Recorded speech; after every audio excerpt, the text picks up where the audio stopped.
Bueno, pues hoy tenemos en el espacio de Fish and Fútbol, en el que entrevistamos a diferentes profesionales del mundo del fútbol para que nos cuenten un poco pues, su experiencia y sus perspectivas, en este caso sobre preparación física con Víctor de Arce.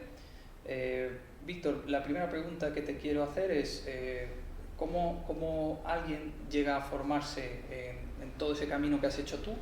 Desde la preparación física hasta la táctica, incluso llegar a puestos de coordinación internacional, de área internacional en diversos clubes, y cómo es tu inicio y hasta dónde estás ahora. Bueno, primeramente agradeceros a todos vosotros de Fish and Fútbol la invitación para poder estar aquí con vosotros.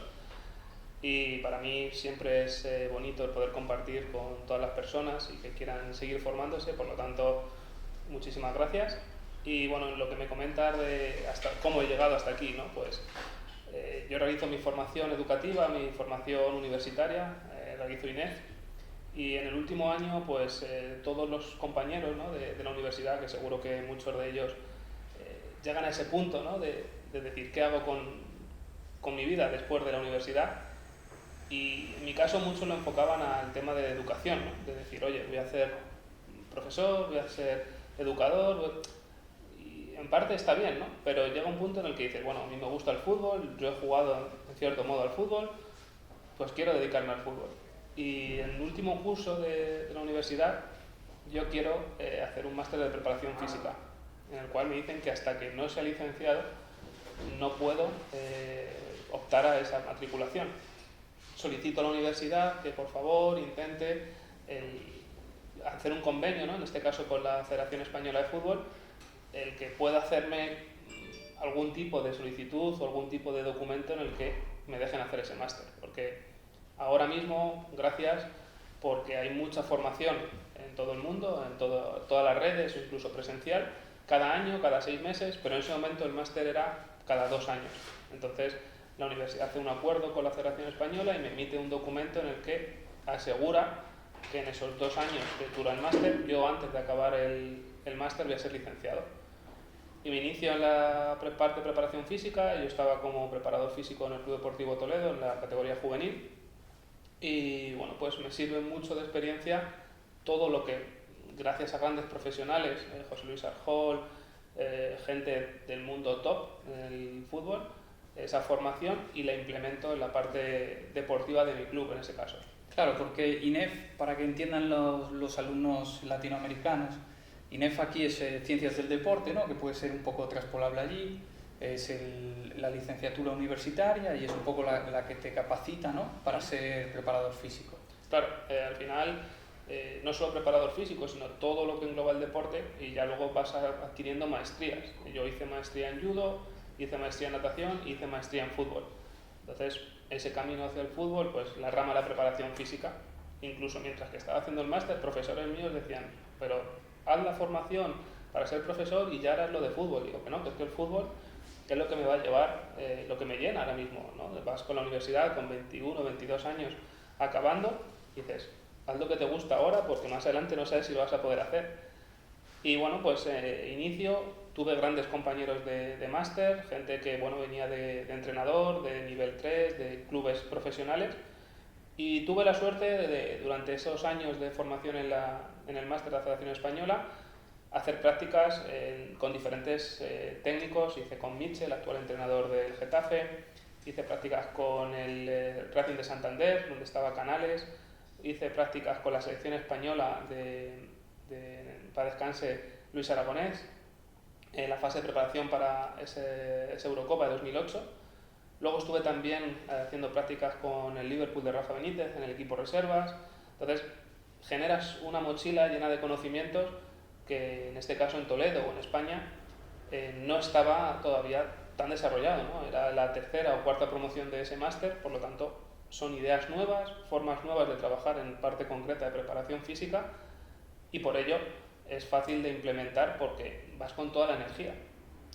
Y bueno, pues termino ya la formación en específica de preparador físico en ese aspecto, y lógicamente me colegio, termino la formación, la universitaria, y me dedico plenamente pues, a esa parte de preparación física, También en ese momento tengo la suerte de iniciar en Real Madrid con áreas internacionales, áreas nacionales de coordinación del fútbol base, ¿no? Aquí en Madrid, y a salir a proyectos de India, Emiratos Árabes, etcétera, cuando se iniciaba esa expansión de la marca Real Madrid, y la verdad que muy contento por todo ello.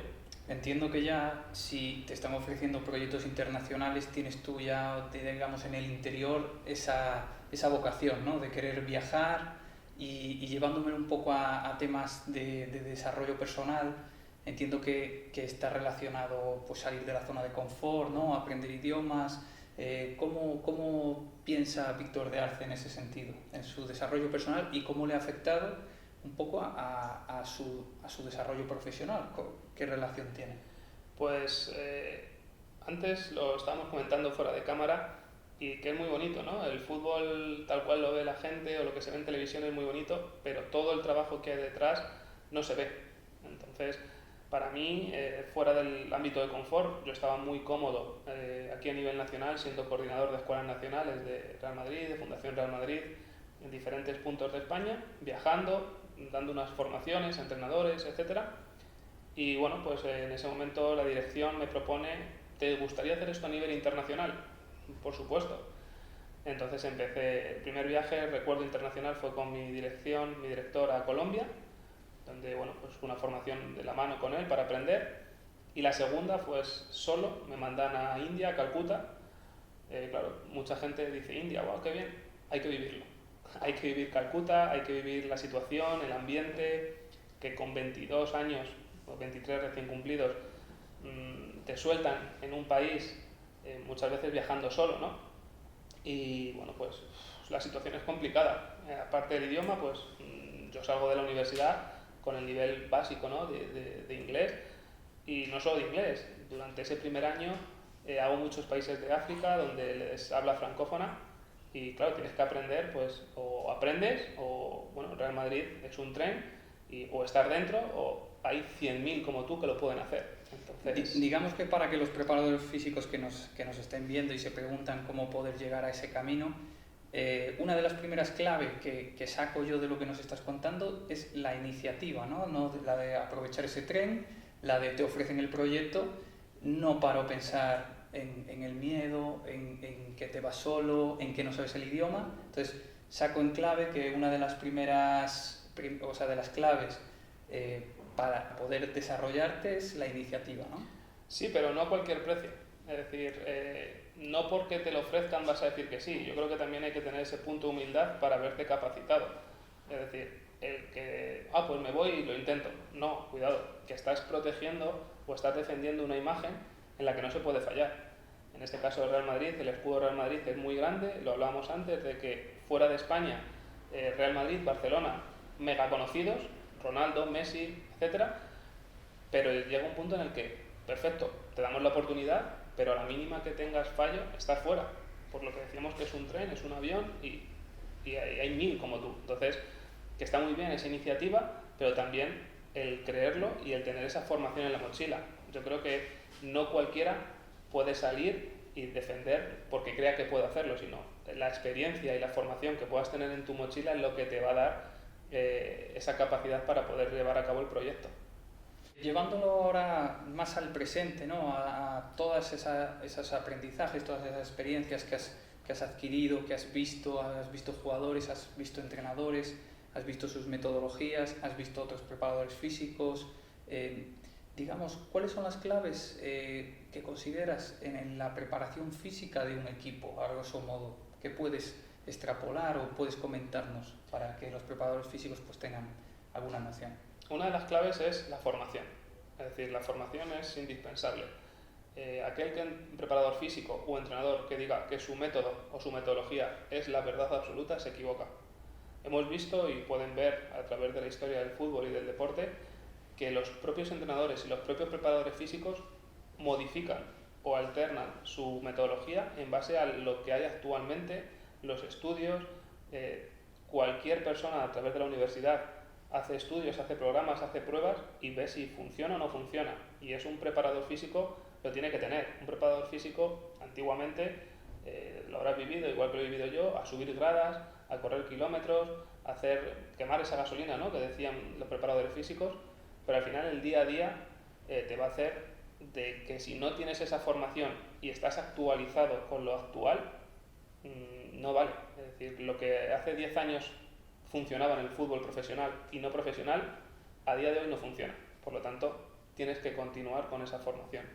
Entiendo que hoy los preparadores físicos también tienen que ser de alguna forma científicos, ¿no? Aplicar métodos y basarse en evidencia científica para la preparación de sus equipos. Sí, es decir, al final el preparador físico ahora es una figura en la que el entrenador se apoya al 100%.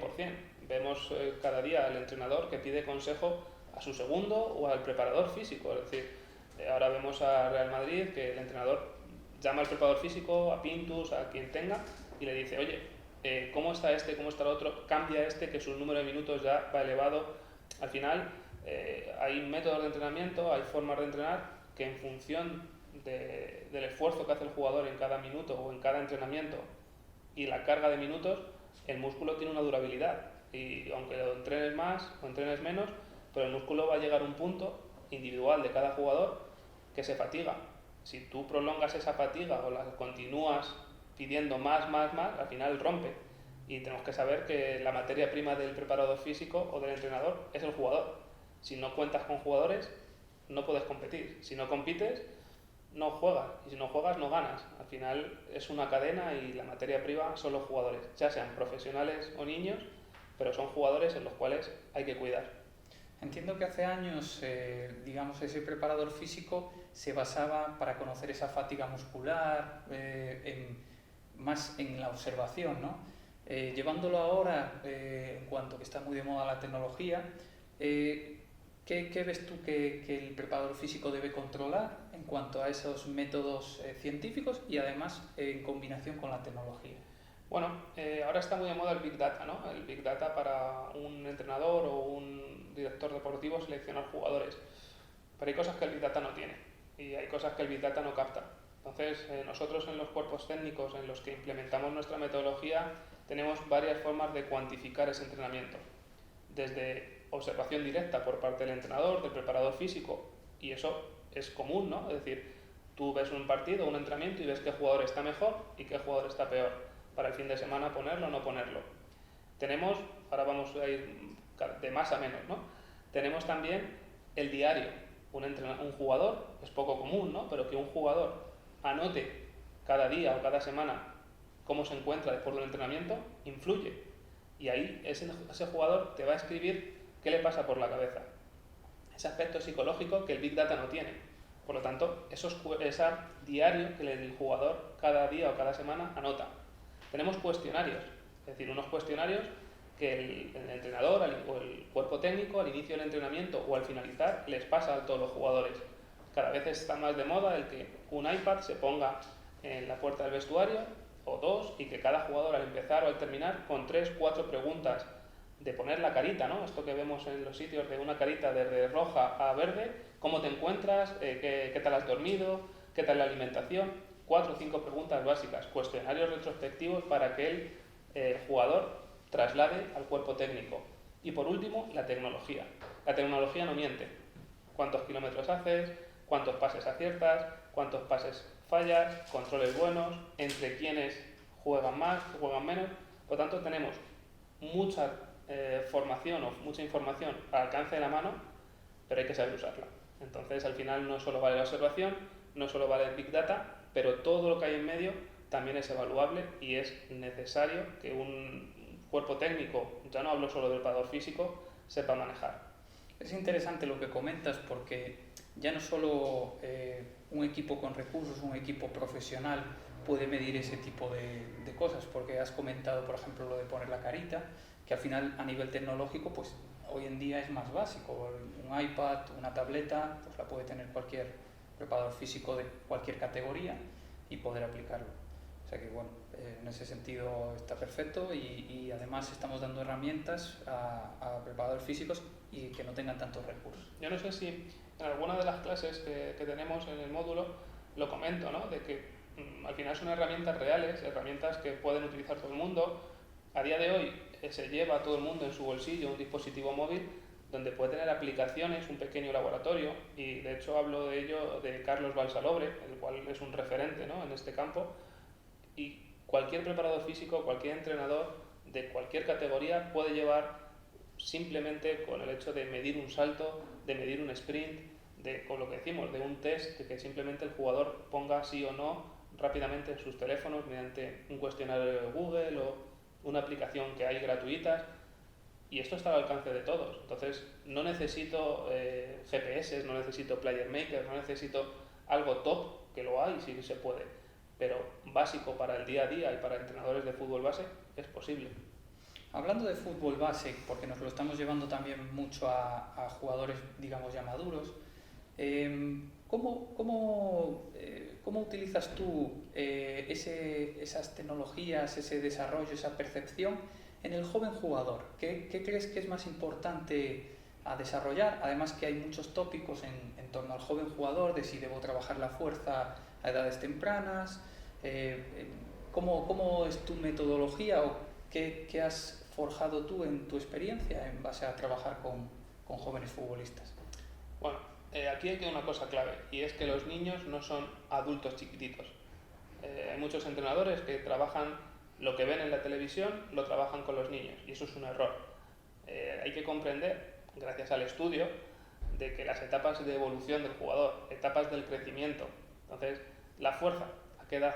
Es decir, sabemos que hay niños que se van en el mes de junio, en el caso aquí en España, de vacaciones, regresan en septiembre y han cambiado completamente. Entonces han pegado el llamado estirón, ¿no?, el estirón fisiológico, y dices, wow, este chico... Y han perdido toda la coordinación, que es un elemento básico. Es decir, antes de trabajar capacidades físicas básicas como fuerza, velocidad, resistencia, etc., miraremos la agilidad y la coordinación. Porque si se trabaja una buena agilidad y coordinación, 5, 10, 15 minutos en cada entrenamiento, antes de empezar un partido, el chico, quieras o no, su cuerpo lo tiene que asimilar y tiene que comprender. Luego ya empezaremos a meter cargas, ya empezaremos, hablamos de la fuerza, con autocargas. Yo he visto, ahora que está de moda, ¿no?, que vemos la televisión también, como lo hacen los profesionales, lo voy a hacer con los niños. Llevarme las pesas al terreno de juego, llevarme las máquinas allí, las sentadillas y demás. Con los niños no es necesario. Es decir, con los niños el desarrollo con su propio cuerpo, esa coordinación, esa agilidad, le va a hacer que luego controlen su fisiología, su fisionomía, y la trasladen al juego con el balón, que es lo que se busca. Entonces, entiendo que hay una parte de motivación también, ¿no?, en no llevar pesas, digamos, es algo muy monótono, ¿no?, aparte de... Hombre, lo que hablamos antes, hace 10 años, si un niño fallaba un gol, ¿qué le decía el entrenador? Pues ahora te das 10 vueltas al campo, 100 flexiones, a subir gradas. Entonces, el niño rápido relaciona el concepto físico al castigo. Entonces, en cuanto al preparador físico, era el ogro, ¿no?, del cuerpo técnico. El entrenador te pone, el segundo entrenador te ayuda, el fisioterapeuta te recupera, pero el preparador físico es el que me machaca. Entonces, tampoco es trasladar la visión de que el preparador físico es el malo. El preparador físico te está preparando para que físicamente estés en condiciones de jugar. Entonces, eso de subir gradas o hacer el castigo mediante conceptos físicos, creo que hay que eliminarlo. Entiendo entonces que estás proponiendo que el preparador físico tenga conceptos pedagógicos importantes, ¿no?, porque al final si trata con niños es importante tener esa educación integral. Eso es decir, lo decíamos al principio de la charla, de que lo más importante de un preparador físico es la formación y que esté actualizado. Entonces, al final, gracias a seminarios, congresos, charlas de estos profesionales, vamos a encontrar de qué forma trabajar esos conceptos, de qué forma el niño lo va a entender. Entonces, hay muchos cursos, hay muchas charlas de metodología de la preparación física para niños. Y mucha gente dice, ¿qué me van a enseñar? Oye, pues veis a entrenamientos de profesionales. Yo ahora en el mes de julio estuve en México, estuve con Rayados en Primera División, equipo de Javier Aguirre. Pues su preparador físico, Paul Lorente, es muy amigo mío, estudiamos juntos en la universidad, y hace juegos como el clásico este de robar rabitos, ¿no?, que el jugador lleva el peto en la espalda y los compañeros tienen que ir robándolo. O tienen que hacer lo mismo pero sin correr, haciendo marcha, para calentar la musculatura. Es decir, y son profesionales, pero utilizan pedagogía de niños. para que el adulto también se libere la mente y se active. Y entiendo que favorece la motivación y por lo tanto el aprendizaje, ¿no? Claro, al final, un punto importante, lo que acabo de decir, la motivación. ¿Cómo hacemos que un calentamiento, que un juego, que un contenido físico sea motivante? Simplemente con el hecho de meter competencia y meter puntuación. Un niño no va a querer perder nunca. Incluso este tiempo atrás, pues un día en un entrenamiento con niños pequeños, para terminarlo, un entrenador se le ocurre hacer una tanda de penaltis.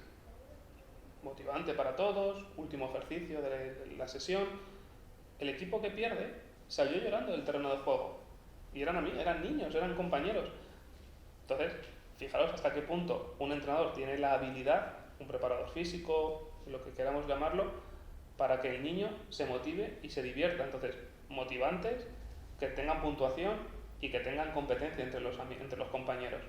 Y al final, eso va a hacer que el niño quiera hacer bien la tarea, ya sea técnica, táctica o física.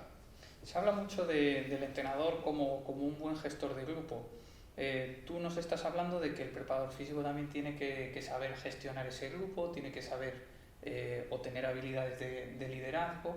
¿Y qué habilidades consideras tú que se deben manejar en torno a ese liderazgo y esa gestión de grupo? Bueno, al final yo parto de la idea de que un cuerpo técnico es un equipo. Entonces, ya no es tan común el que el entrenador sea uno, el preparador físico otro, el segundo otro, es decir, todos tienen que ser uno. Y hay momentos en los que el entrenamiento lo dirige el preparador físico, hay momentos que lo dirige el segundo entrenador y hay momentos que lo dirige el entrenador. Entonces, todos tienen que ir con la misma idea. Y al final el cuerpo técnico se forma gracias a esa unión de 3, 4, 5 personas. En muchos casos para el fútbol base es una persona que tiene que hacer de todo, preparador físico, entrenador de porteros, entrenador.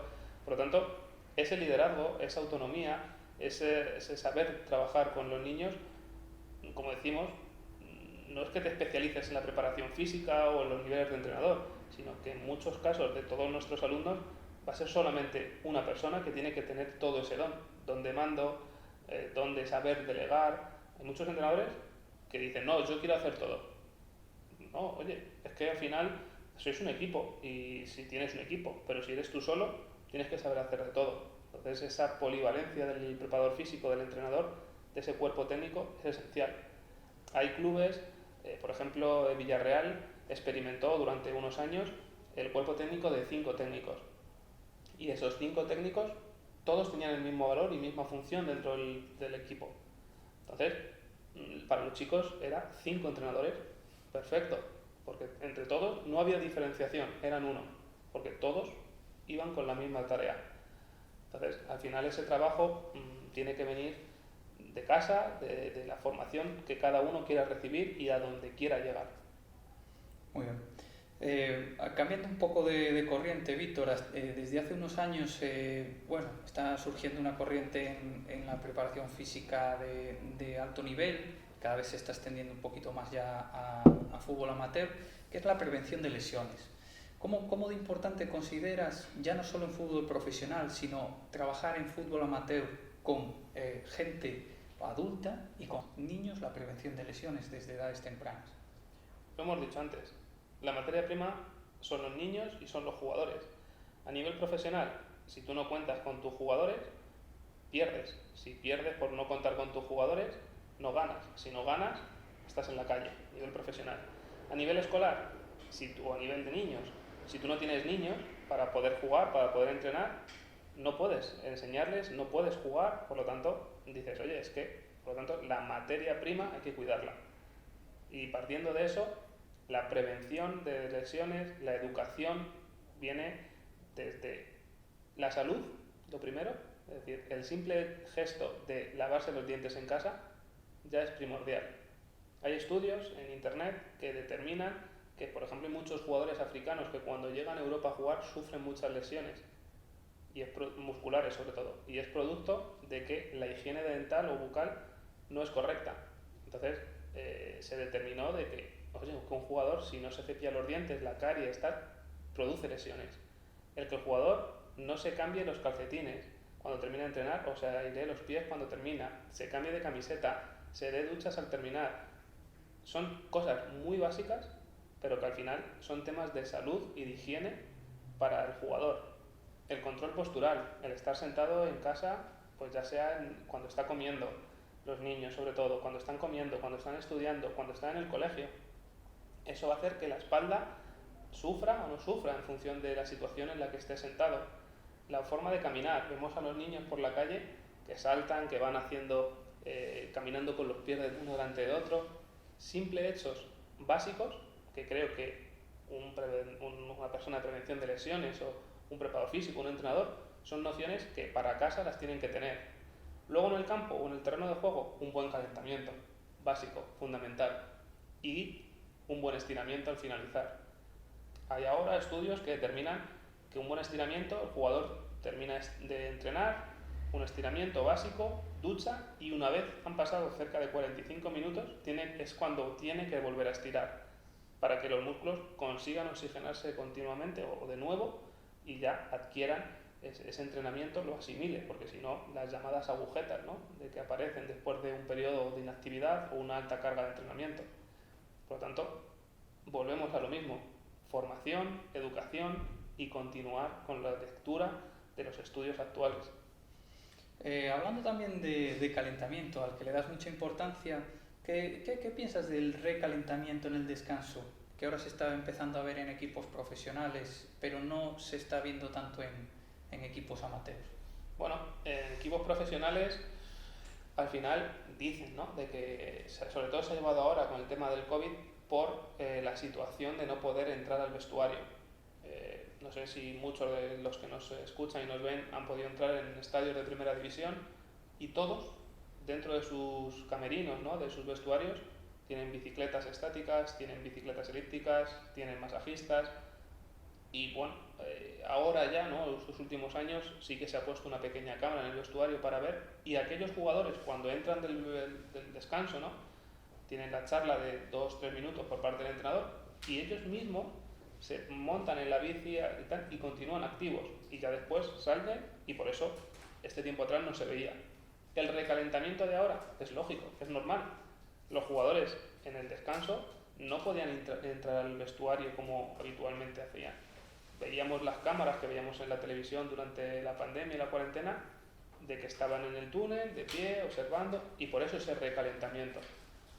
Hubo otras ligas, ¿no?, la liga, hablamos antes de la Liga Mexicana, Liga MX, que lo hacían de forma continua, pero también la Liga MX, los entrenadores y los preparadores físicos y jugadores pueden calentar toda la banca a la vez durante el partido.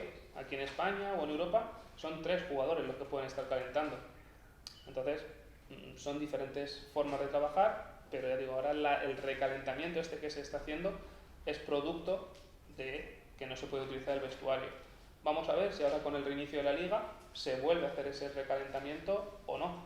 Entonces, al final es volver a poner el músculo en funcionamiento después de esos 15 minutos de parón.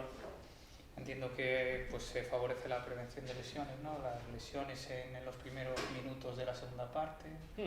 Al final ves un volumen de lesiones musculares sobre todo, ¿no?, porque las que son por impacto no las puedes prevenir ni curar, ¿no? Es decir, un impacto de plancha o de golpe o traumatismo no puedes evitarlo, pero algo muscular sí.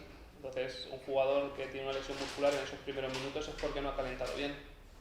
Puedes lesionarte minutos finales o por un gesto muchas veces de elongación extrema del músculo, pero en 1 minuto o 2, pues amigo, no has calentado bien, no has preparado a tu cuerpo.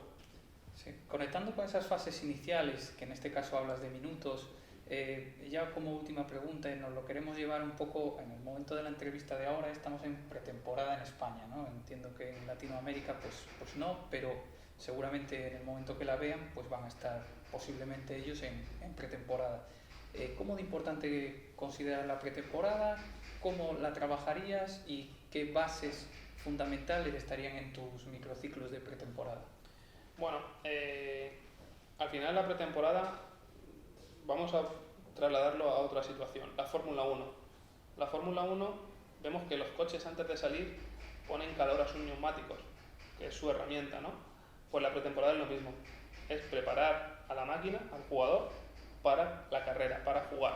Entonces esa pretemporada, ¿qué sucede? Que los jugadores llevan en torno a un mes, vamos a poner fútbol profesional, incluso menos. Hay jugadores que han jugado aquí en Europa han jugado Eurocopa, han jugado Juegos Olímpicos y continúan ahora con su equipo, ¿vale? Entonces, ostras, por ejemplo, Pedri del Fútbol Club Barcelona ha jugado Eurocopa, ha jugado Juegos Olímpicos y ahora ya está con el equipo. Entonces no ha tenido descanso. Eric García, exactamente igual. Sin embargo, vemos al portero del Athletic Club de Bilbao y sí que ha jugado Eurocopa, ha jugado Juegos Olímpicos y ahora le han dado un periodo de vacaciones. El cuerpo necesita descansar. Es igual de importante es la pretemporada que el descanso, ¿no? El descanso muscular. Entonces, ¿qué contenidos le vamos a dar importancia? El juego. Un jugador regresa. Hay estudios que dicen que cada semana o cada 10 días de inactividad tú pierdes entre un 8 y un 9% de tu actividad habitual.